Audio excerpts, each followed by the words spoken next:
네, 정치권 현안 짚어보겠습니다. 김성태 국민의힘 전 원내대표, 이광재 더불어민주당 성남 분당갑 지역위원장 나오셨습니다. 두 분 어서 오십시오. 예, 안녕하세요. 네, 김성태 전 의원님, 지금 예. 미국 공화당 대선 후보인 도널드 트럼프 전 대통령 펜실바니아주 버틀리에서 유세를 벌이던 중에 총격을 당했습니다. 그렇습니다.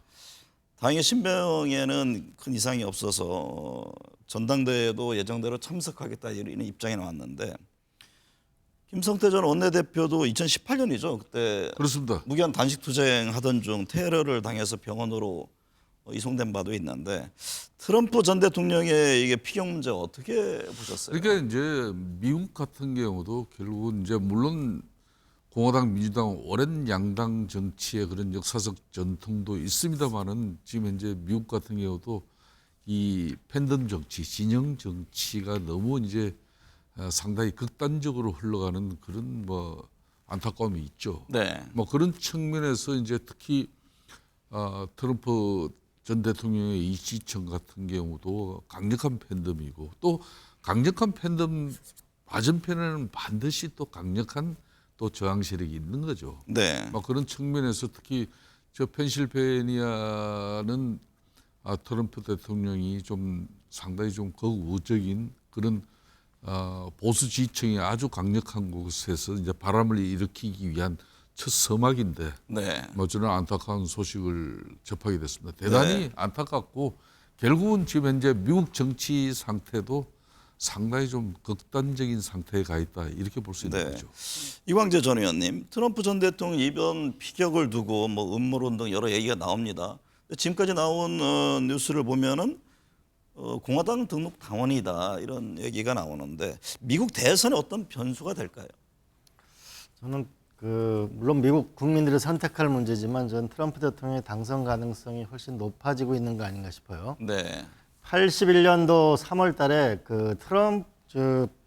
미국에서 레이건 대통령 시절에 한번 습격을 받은 적이 있었거든요. 네, 그때 레이건 대통령이 뭐라고 얘기했냐면은 국민 여러분이 모두가 공화당원이길 바랍니다라는 그 멘트를 통해서 이제 압도적 국민의 지지를 받았는데 이번에 트럼프 대통령이 저 피격 이후에 보여준 모습은 아마 상당히 강한 인상을 남겨주지 않았을까. 네, 또 반면 아마 이것 때문에 뉴욕 타임즈에 의하면 오바마 전 대통령이 바이든 대통령을 만난 걸로 나오는데 아마 후보 교체론이 또 한편으로 나올 가능성이 있는데 후보 교체에 과연 그게 성공할 수 있을지. 네, 어쨌든 분명한 것은 트럼프 대통령이 훨씬 더 대통령 당선 가능성이 한 걸음 다가왔고 우리는 이 급변하는 정세에 대응력을 한편 높여야 된다. 하나의 미국이지만 공화당, 민주당은 두 개의 미국의 얼굴을 가지고 있으니까요. 네. 네, 그럼 전문가 전화 연결해서 이번 사태의 의미를 더 좀 들여다 보겠습니다. 정대진 한려대 교수 연결돼 있죠. 정 교수님 안녕하십니까? 네, 안녕하십니까? 미국 공화당 대선 후보인 도널드 트럼프 전 대통령 지금 괴한에 의해서 피격 당했습니다. 다행히 생명에 지장이 없다고 하는데요. 이번 사안 어떻게 보셨어요? 우리 시각으로 지금 일요일 아침에 굉장히 좀 충격적인 소식이었죠. 이제 속보로 들어온 거 보면서 저도 아침에 이게 뭐 굉장히 큰일이 났나 했는데 다행히 트럼프 전 대통령이 생명엔 지장이 없는 그 일로 밝혀지긴 했는데요. 지금 21세기 들어서 전 세계적으로 우리나라뿐만 아니라 그 양극화가 굉장히 심해지고 또 정치에서도 또 이제 극단주의들이 굉장히 기승을 좀 부리고 있는데 이게 미국에서도 지금 여실히 드러난 장면이라고 생각이 됩니다. 네. 얼마 전까지 미국 특파원을 지내던 한 언론인이 최근에 미국은 내전 중이라고 하는 뭐 말까지 하면서 책을 낸 적이 있었는데 아마 그 제목 그대로 지금 미국이 거의 사실상 내전 중인 상황을 보여주는 좀 일단이라고 생각이 됩니다. 네, 아직 뭐 총격의 배후가 어떤지 명확히 드러나지는 않았는데 지금 안 그래도 바이든 대통령의 그 치매 의혹 등으로 트럼프 후보 지지율이 상승하는 그런 상황이었는데요. 이번 테러가 미국 대선에는 어떤 영향을 줄까요? 그 트럼프 대통령이 지금 현재 생명에 지장이 없고 무사히 좀 복귀를 하고 있는 것으로 파악이 되고 있어서 뭐 크게 반향을 일으키거나 엄청난 뭐 후폭풍이 계속해서 일어나지는 않을 것 같은데요. 네. 근데 트럼프 대통령이 승기를 잡는 데는 좀 일조할 것으로 보입니다. 바이든 대통령이 인지 능력에 대한 의구심, 굉장히 또 노세한 모습을 좀 보이고 있는데 비해서 트럼프가 나이 차이가 얼마 안 남음에도 불구하고 굉장히 활기찬 모습을 보이고 있잖아요. 근데 이번에 총격 사건 직후에 일어나서 얼굴에 피를 흘리면서 전장의 장수처럼 두 주먹을 이제 불끈 움켜 세우는 모습들을 이제 전 세계인들이 봤고, 그 현장에서 또 현장 사냥 영상을 보니까 USA를 외치는 마치 종교 집회에 나온 이제 그 사람들처럼 지지자들의 연호가 나오는 것들이 네. 지금 계속 이제 동영상들이 반복이 또 되고 있죠. 이게 아마 트럼프 대통령이 굉장히 자기 건재함을 과시하는 굉장히 좋은 소재로 아마 활용을 할 것 같고요. 그리고 우리 시각으로는 이제 화요일이 될 거고, 미국 시각으로는 이제 월요일 15일부터 공화당 전당대회가 바로 열립니다. 그래서 네. 이게 아마 그 이전에 좀 약간 좀 극적인 장면으로 좀 트럼프 진영은 어쨌든 좀 활용을 할 것 같고요. 그리고 공화당 전당대회를 통해서 컨벤션 효과까지 더해서 7월 한 달은 아마 트럼프 전 대통령이 계속 좀 승기를 이어나가는 미 대선 전국이 이어지지 않을까 생각이 됩니다. 박근혜 전 대통령, 이재명 대표 등 우리나라 정치인들도 공개 일정을 소화하다가 피습당한 경우가 있는데요. 전 세계적으로 이렇게 극단의 혐오 정치가 이어지는 이유는 뭘까요? 아마 20세기 말부터 해서 21세기 들어서 전 세계적인 그 양극화가 계속 좀 심해지고 있죠. 특히 부의 양극화가 좀 심해지고 있다 보니까 그로 인해서 현실에서의 쓰라린 패배감, 절망감에 빠져 있는 많은 사람들이 정치적 혐오를 좀 빠져 있고 자기의 삶을 책임져 주지 못하는 데에서 아마 좀 이렇게 극단적인 양태들을 좀 보이는 것 같습니다. 네. 그게 우리 미국에서도 특히 지금 이게 배후가 더 밝혀져야 되겠지만 아마도 좀 지금 상황으로 봐서는 어떤 개인의 좀 일탈 행위인 것 같습니다. 그렇지만 이제 공화당 등록당원이라고 이제 밝혀지고 있는데, 공화당 등록당원임에도 불구하고 전통적인 자기 뭐 공화당의 가치라든가 자기가 생각하는 모습과 다른, 그리고 또 20살 정도밖에 안 된 청년이라고 했는데, 앞으로 자기의 미래에 대한 불확실성 이런 것들에 대해서 미국이 더 이상 내가 살고 있는 미국이 아름다운 곳, 희망을 가질 만한 곳이 아니라고 하는 생각, 그리고 트럼프마저도 자기 공화당원이지만 공화당 지지자지만 믿을 수 없는 정치인, 이제 이런 여러 가지 혐오감들이 더해져서 이번 사건이 일어나게 된 것 같고요. 이게 아마 비단 미국만의 일들이 아니라 우리나라에서도 이 양극화에 따라서 이제 그 삶에 대해서 희망을 놔버린 많은 사람들, 그리고 정치권에 대해서도 많은 혐오를 가지고 있는 분들이 좀 극단적인 행동을 할 그런 가능성들, 배경들이 늘 열려 있다고 좀 봐야 될 것 같습니다. 네, 우리나라도 지금 당대표 선거, 지방선거, 대선 등을 앞두고 있는데요. 어떤 대책이 필요할까요? 이게 특별히 좀 방법이 마땅치 않아 보이고, 이게 그 1대1 인적인 그 경호를 강화하는 수밖에 좀 없겠죠. 이게 공권력이 좀 많이 들어갈 수밖에 없는 거고, 네. 무엇보다 과거보다 정보가 굉장히 좀 투명화되어 있지 않습니까? 그리고 어떤 정치인들인지 자신의 사생활들 다 이렇게 그 지지자들한테 내보이면서 더욱더 친근감을 형성하려고 하다 보니까 일정과 동선 이런 것들이 거의 100% 거의 공개에 가까이 지금 모든 사람들이 알려고 하면 알 수 있는 일들이죠. 이런 상황에서 정치인들 스스로가 어떤 테러나 공격으로부터 완전히 자유롭다, 그 누구든 좀 이야기할 수 없는 그런 상황이 좀 되었죠. 네. 그래서 이제 주요 후보들이나 주요 정치인들에 대해서는 앞으로 지금 전당대회들도 양당이 좀 다 치르고 있는 그런 상황에서 경찰이나 공권력의 좀 세심한 이제 그 작전에 가까운 그런 이제 공권력 행사밖에 지금은 좀 특별한 대안이 좀 없어 보이긴 합니다. 네, 정대진 교수님 오늘 말씀 감사합니다. 네, 감사합니다. 네, 국내 정치 현안 이어가 보도록 하겠습니다. 김 의원님, 예. 국민의힘 전당대회 지금 50회 앞으로 다가왔습니다. 지금 지나치게 과열돼서 당 선관위는 물론 윤리까지 우려를 표시하고 있는데요. 지금 어떻게 당의 중진으로서 이번 전당대회 모습 어떻게 보고 계세요? 상당히 우려스럽고 또 안타까운 대목도 너무 많죠. 전당대회는 지난 4월 총선을 이제 참패의 교훈을 삼아서 우리가 다시 일어서기 위한 하나의 큰 우리 당원들의 한마당, 그리고 국민들의 큰 관심 속에서 이게 응원 속에서 이게 치러져야 되는 그런 전당대회인데 이게 뭐 아닌 말로 올라온 나싱으로 죽이지 않으면 내가 살지 못하는 그런 식의 그냥 너무나 뭐 처절한 싸움이 돼버렸어요. 이 처절한 싸움이라는 것은 결국 지켜보는 국민들에게 이제 감동을 줄 수는 없겠죠. 다만 그렇기 때문에 또 이제 흥행은 일정 부분 성공을 할 수 있다고 보고 있습니다만은 문제는 전당대회 이후에 그 후유증을 수습할 수 있는 정도 범위 내에서 네. 이 후보들 간의 파이팅은 뭐 상당히 중요한 문제인데 지금 이미 그 선을 훨씬 넘어버렸죠. 네. 그렇기 때문에 특히 저희들로서는 특히 이명박 전 대통령과 박근혜 전 대통령 이 두 분이 이제 대선 후보 경선에서부터 사실상 보수의 큰 분열은 시작됐다고 해도 과언이 아니죠. 네. 그렇기 때문에 상당히 지켜보는 입장에서는 너무나 큰 걱정들을 하고 있습니다. 네. 유광재 위원장님, 최근 여론조사에서 원희룡 후보를 제치고 선호도 2위에 올라선 나경원 후보, 한동훈 후보에게 대선의 꿈이 있다면 당권을 포기하라고 압박했습니다. 이에 한 후보는 나 후보에게 꿈을 크게 가져라 이렇게 맞섰는데요.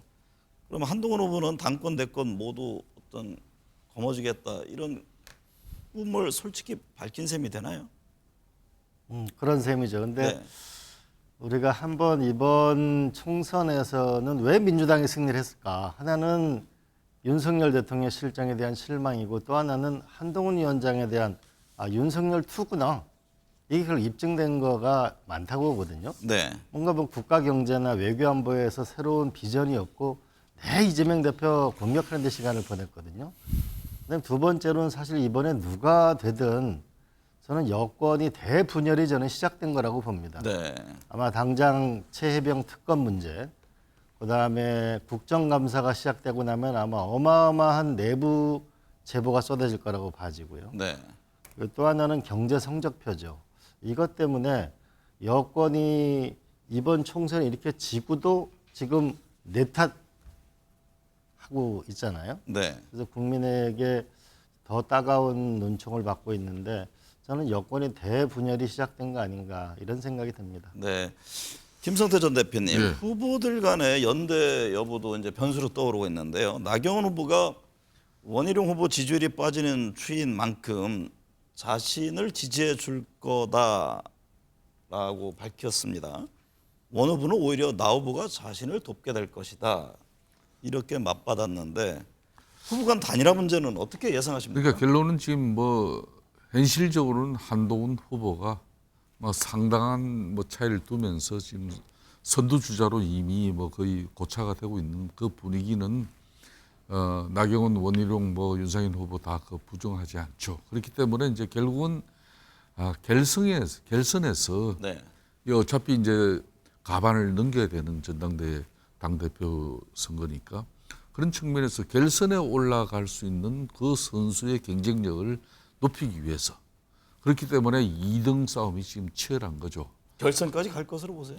그러니까 이제 지금 이제 결선 문제는 지금 아마 이번 주 오늘 지금 이제 토요일, 일요일 네. 다 지나지 않습니까? 그러니까 다음 주 초면은 이제 거의 이제 승기가 고착화되는 거죠. 이 전당대회는 1차에서 뭐 특정 후보가 가발을 넘기느냐 안 그러면 결선을 가는 그런 관문이죠 오늘. 그렇기 때문에 지금 현재 오늘 이제 뭐 특정 후보 캠프에서는 구체적인 뭐 이 여론조사 그러니까 우리 당원들만 가지고 여론조사한 그 수치를 구체적으로는 뭐 이렇게 밝히지는 않았지만은 이미 언론 보도를 통해서 뭐 가발을 넘긴다 네. 뭐 이런 기사가 나오고 있습니다. 그렇기 때문에 뭐 어떻게 보면은 1차에서 가반수도 네. 뭐 가반 득표도 나올 수도 있는 거죠. 지금. 네. 이광재 위원장님, 민주당도 전당대회 대진표와 일정이 확정됐습니다. 현재로서는 당대표 3파전이 시작되는데요. 관심은 이재명 전 대표의 압도적 연임이 가능하냐 이 부분일 텐데 그 리더십 방어선으로 70%를 주목하더라고요. 어떻게 예상하십니까? 그건 모르겠고요. 네. 분명한 건 이재명 대표의 시간인 건 틀림없습니다 봅니다. 다만 지금 현재 당 지지도를 보게 되면 국민의힘 지지도하고 민주당 지지도하고 좀 약간 큰 차이가 없잖아요. 네. 이번 전당대회를 통해서 과연 민주당의 지지도가 압도적으로 앞서 나갈 수 있는 거냐. 그다음에 이재명 후보가 대통령 후보로서 지지도가 압도적으로 나갈 수 있느냐는 그걸 만들어내는 전당대회가 의미가 있을 텐데 네. 그러기 위해서는 아마 대여 문제에 있어서는 좀 더 강경하게 하더라도 경제 문제와 민생 문제, 외교 안보에 있어서는 좀 더 유연하고 실력 있는 모습을 보여주는 아마 이번에는 전당대회는 어떻게 보면 당내 선거이긴 하지만 국민적인 국가 경영 능력이 있는가 없는가를 보여주는 아마 그런 선거가 되지 않을까 싶습니다. 네. 김 전 대표님 네. 이번에 당 대표로 출사표를 던진 김두관 전 경남지사 당 안에서 1%의 다른 목소리도 대변해야 한다 이렇게 목소리를 높이고 있는데요. 이번 선거에서 얼마나 파괴력이 있을까요? 저는 의외로 그 민주당이 이제 상당히 그 민주주의 방식, 민주주의를 또 우선시하는 그런 뭐 전통이 있지 않습니까? 네. 그런 측면에서 지금 현재 이재명 지금 민주당 체제는 사실상 천상천하 유아 독존이죠. 지존입니다. 지존. 그런 이재명 대표의 강력한 리더십이 지금 현재 발휘되는 이 국회 입법 권력이 이게 너무 남용되고 너무 또 좀 제어가 되지 않는 그런 입법권의 이 볼상사납 모습이 여러 형태로 지금 보여주고 있기 때문에 제대로 된 이제 민주당 지지층 입장에서는 이러다가는 2027년 대선은 대려 망칠 수가 있다. 네. 그렇기 때문에 이번 전당대회에서 이재명 대표에게 강력한 견제가 또 그걸 좋은 말로 이제 좀 민주주의 방식의 정당 운영을 기대하는 그런 국민들과 또 상당히 뭐 좀 지지층의 그런 민주당 지지층이 아마 그런 마음이 좀 작동할 거라고 저는 봅니다. 네. 그렇기 때문에 결론은 뭐 김두관 후보로서는 30% 이상의 득표를 올리면 큰 성공이라고 보여요. 네. 아마 그 김두관 지사가 이번에 PK 지역이 민주당 후보들이 다 40%가 넘었거든요. 네. 그러니까 좀 더 지역적인 대표성, 그다음에 지역 뭔가 이 민주당이 좀 집권하는데 유리한 환경을 만드는데 필요한 지지 아마 이런 것을 아마 전략적으로 생각할 거라고 봅니다. 네, 전략적 투표가 될 것이다 이렇게 보시는군요. 민주당이 종합부동산세와 금융투자세에 이어서 상속세 개편을 검토하고 있습니다. 노무현 정부 당시 이게 징벌적 성격으로 도입된 과세 체계 이게 집값 상승 등과 맞물려서 중산층의 세 부담을 가중시킨다 이런 지적이 있는데 이 제도들은 진보 진영의 어떻게 보면 성역이자 당 정체성이라고들 얘기를 하잖아요. 외연 확정 등과 맞물려서 어떻게 보세요? 저는 1인 1가구의 종부세 부분에서 전면적인 검토를 할 때가 왔다고 봅니다. 그리고 재산세로 흡수하는 방안, 그다음에 또 하나는 우리가 근로소득자는 100% 세원이 노출되잖아요. 네. 유리할 지갑이라고 얘기하는데 우리가 고소득층은 세원 포착률이 47%밖에 안 되잖아요. 뭔가 근로소득자한테도 뭔가 혜택이 있는 세제 혜택 부분이 논의가 돼야 되는데 우리가 한 가지를 좀 염두에 뒀으면 좋겠는 게 프랑스의 미테랑 대통령이 좌파 대통령이었거든요. 네. 근데 이분이 어떤 정책을 썼냐면은 경제 성장이 제일 중요하고 두 번째로는 세금은 깎아주고 그리고 가처분 소득을 올려줘야 된다. 그리고 그러면 국가가 필요한 재원은 별도의 재원 대책을 마련한다라는 그 정책을 통해서 프랑스를 강력하게 이끌었거든요. 저는 네. 이제 여태까지는 국민의 세금을 어떻게 쓰는가가 주도인 논쟁이었다면 이제 누구로부터 어떻게 거둘 건가도 이제는 논의할 때가 왔다라고 네. 봅니다. 저는 국회에서 조세와 관련된 특위를 만들 필요도 있고 이번 세무사회도 정의로운 세금 연대라는 걸 만들었거든요. 연구 조직을 함께 논의할 필요가 있다고 봅니다. 상대당 입장에서는 어떻습니까? 이게 저는 보수 정당. 뭐 상당히 이재명 대표 측근 인사들 그러니까 민주당 내에서도 상당히 그 좀 정치적 기량이 높은 사람들이 이미 2027년 대선 이제 이 프로젝트를 작동하면서 이번 민주당 전당대회를 통해 가지고 그러니까 수권 능력 네. 그런 집권 능력에 대해서 이제 상당히 안정을 국민들에게 보여주겠다는 그런 의지가 확고한 거죠. 그렇기 때문에 이번에 이재명 대표의 당대표 출사표로에서도 먹고 사는 문제만큼 중요한 거 없다. 그래서 네. 이제 이 먹고 사는 문제를 해결하는 것이 바로 먹사니즘이다. 네. 그러니까 이데올로기 자체를 갖다 먹사니즘인 새로운 신조 용어까지 만들면서 자신의 이미지를 이제 세탁하고 있는 거죠. 즉 그 말은 이제 좀 내부적인 뭐 극단적인 개딸들이나 일부 반발이 있더라도 중도로 정치 지향점을 좀 상당히 넓혀 나가면서 네. 아까 하신 말씀, 이 종부 시의 이런 문제들은 다 우리 보수 진영에서 과거 이제 부동산 3법에서 비롯한 이런 여러 가지 잘못된 정책들 또 오류 이런 것들을 우리가 이제 좀 바로 잡으려고 하는데 대려 민주당 입장에서 먼저 좀 네.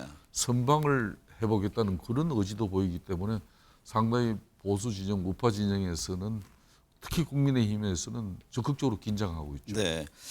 이 위원장님, 주말을 맞아 범야권은 최혜병 특검법 총공세에 나섰습니다. 윤석열 대통령의 거부권 행사를 규탄하면서 즉시 특검법을 수용하라고 압박했는데요. 하지만 이게 최혜병 특검법 재표결까지는 여러 험로가 있지 않습니까? 근데 제가 좀 비교적 민주당 안에서는 좀 뭐랄까 중도 보수적이라는 표현을 저는 최혜병 특검 못 피해 나갈 거라고 봅니다. 네. 저는 국민의 영린을 건드렸다고 보는데요. 하나는 군대 가 있는 아들의 안전을 책임지지 못하는 그 정부를 누가 믿겠습니까? 네. 국민의 생명 문제. 두 번째, 대한민국 국민은 성역은 없어야 된다는 아주 강력한 믿음을 갖고 있거든요. 네. 그런데 도대체 그 임성근 사단장이 누군데 왜 이렇게 했는데 이게 도이치모터스 얘기가 나오니까 저는 이제 이미 한동훈 후보도 특검을 얘기하고 있잖아요. 네. 그렇기 때문에 저는 더군다나 국민의 지지도가 높기 때문에 결국은 이 최혜병 특검을 피해 나갈 수가 없다. 이거를 빨리 하고 새로운 시대로 빨리 나가야 된다고 봅니다. 네. 좀 피할 수 없다고 봅니다. 이 시점에서 이제 김 전 원내대표 시각이 궁금한데요. 국민의힘 지금 뭐 대규모 규탄 집회에 나선 민주당을 향해서 이재명 집권만을 위한 횡포다 이렇게 비난하고 있는데요. 그래도 속내는 좀 복잡해 보입니다. 사실상 민주당 이재명 대표가 절대적인 리더십을 지금 현재 민주당 내에 보여주고 있고 또 민주당은 지금 국회 제1당으로서 거대한 입법 권력이 되어 있습니다. 아마 그런 측면에서 지금 현재 이 최상병 특검법은 이 거대한 입법 권력을 가지고 이제 과거의 박근혜 대통령 탄핵에 그런 전철을 밟는 하나의 로드맵이 지금 작동되고 있는 거 아닌가 할 정도로 조직적이에요. 체계적이고 네. 저는 그런 측면에서 지금 계속 이제 지난 4월 총선에서도 집권당이 국민의힘이 참패할 수밖에 없었던 게 이 정책이 정치를 이기지 못했어요. 네. 집권당은 정책으로서 승부를 해야 되는데 이 정치가 정책을 덮고 있으니까 어떤 경우도 힘들어지는 거죠. 네.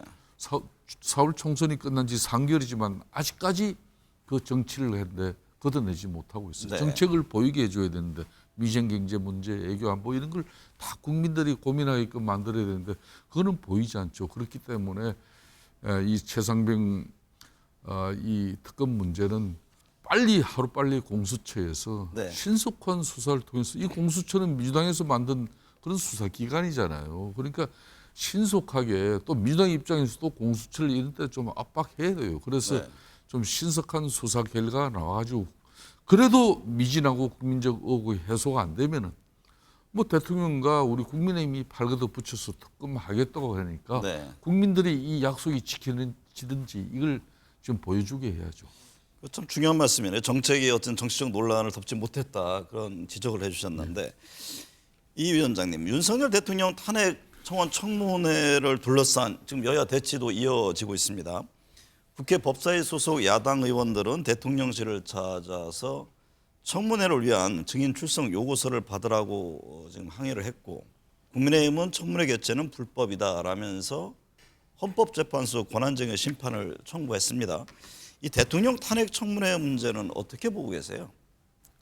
저는 일단 법률상으로는 5만 명 이상이 이제 청원을 하게 되면 이걸 청원을 다루게 돼 있는데 네. 사실 이건 고도의 정치적 사안이라고 저는 볼 수 있습니다. 저는 오히려 좀 민주당이 이 최혜병 특검 문제에 오히려 현실적으로 집중하는 것이 좋겠다라고 생각을 하고 우리가 이 탄핵 문제에 대해서는 이 국민의 동의도 중요하지만 그 점점 더 아마 최혜병 부분에 대해서 소극적이면 소극적일수록 사과의 시간이 늦어지면 늦을수록 이 대통령 탄핵에 대한 여론조사 벌써 57%까지 왔거든요. 네. 이거 위험 수위라고 볼 수 있습니다. 그래서 저는 빠른 시일 내에 이 최해병 특검 문제로 여당이 빨리 수용하고 정국을 바꿔야 된다. 네. 그러지 않으면 국민의 탄핵 게이지와 분노 게이지는 점점 더 이 수위를 넘어가고 있다고 봅니다. 저는 위험한 시간이 오고 있다고 보고 이 시간을 놓치게 되면 결국은 저는 정계 개편으로 이어지든지 아니면 그 총선하고 대선을 앞으로 땡기자라는 그 거대한 물결 속에 아마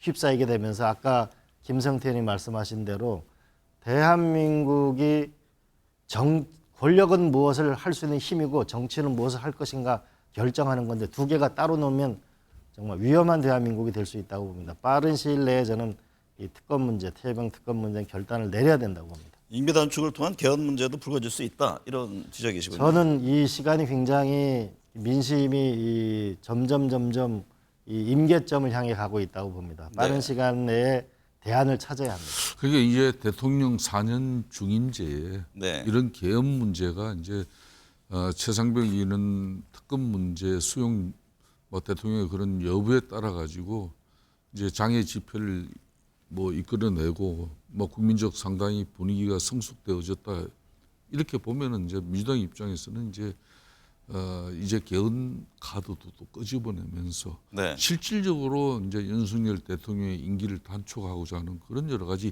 정치적 행위가 나올 수밖에 없는 구조죠. 네.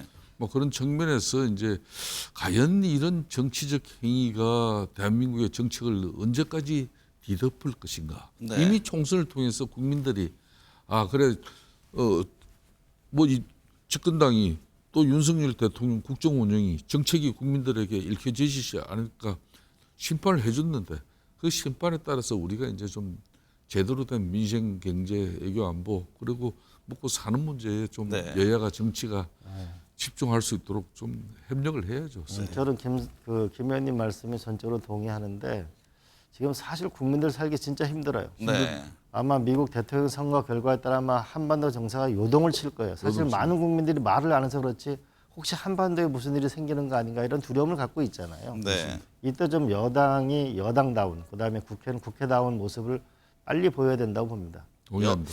의대 총원을 둘러싼 정부와 의료의 갈등 이것도 5달째 이어지고 있잖아요. 지금 의대생 96%는 내년도 의사 국가고시 시험도 거부하겠다고 하는데 이광재 위원장님 이 문제는 어떻게 풀어가야 합니까? 저는 정치의 존재 이유와 국가의 존재 이유를 국민이 묻고 있다고 봅니다. 지금 수술실이 없어서 수많은 사람들이 지금 죽어가고 있잖아요. 네. 그래서 저는 빨리 국회의장님이 저는 보건복지위원장과 함께해서 여야가 이 테이블을 만들어야 됩니다. 정부도 2,000명을 너무 고집하면 안 된다고 봅니다. 네. 그리고 이 상태로 대형 병원의 적자가 계속되면 지금 몇천억 되고 나면 아마 병원 스스로도 재투자 능력이 있기 때문에 어려워질 겁니다. 네. 그래서 저는 그리고 또 하나는 내년 초에 만약에 대한민국의 이공계에 컴퓨터 공학의 지원자가 없는 미달 사태가 생기면 이거 누가 책임질 겁니까? 네. 그래서 저는 국회 내에 빠른 시일 내에 여야 대타협 기구를 만들어야 되고 정부도 한 발 물러서서 이 대화 논의 안에 들어와야 된다고 봅니다. 네. 국회 주도적 역할이 필요한 시점이다 이런 지적이신데 김성태 대표님은 어떻게 보세요? 지금 의정 갈등 어쨌든 간에 이거 풀어야 할 거 아닙니까? 뭐 이 사회적 가장 큰 지금 현재 문제죠. 이런 네. 사회적 현상 문제들을 너무 오랫동안 이렇게 사회적 불안 갈등으로 이렇게 이제 방치되어지는 모습은 결코 이제 좋은 현상들은 아니죠. 아무리 좋은 37년 만에 보건복지부에서 의대 재원 문제를 이걸 갖다가 참 이뤄내는 어떤 그런 국민적 동의가 있다 하더라도 엄청난 반발이죠. 문재인 정권 때도 450명 정원에 그렇죠. 제동이 걸린 적이 있지 않습니까? 그래서 좀 저는 개인적으로 좀 전에 이광재 또 총장님께서 하신 말씀 상당히 좋습니다. 정치권이 발걷어 붙이고 또 사회적 대타, 국민 사회적 대타협의 결과물로서 지금 해외 이제 이제 교육부의 이제 뭐 내년 입시에 또 이제 이미 다 반영이 된 이 상황 속에서도 슬기롭고 지혜로운 방안을 이제 찾는데 여야 정치권에서 좀 머리를 맞댈 필요는 저는 있다고 봅니다. 네. 오늘 두 분 말씀 감사합니다.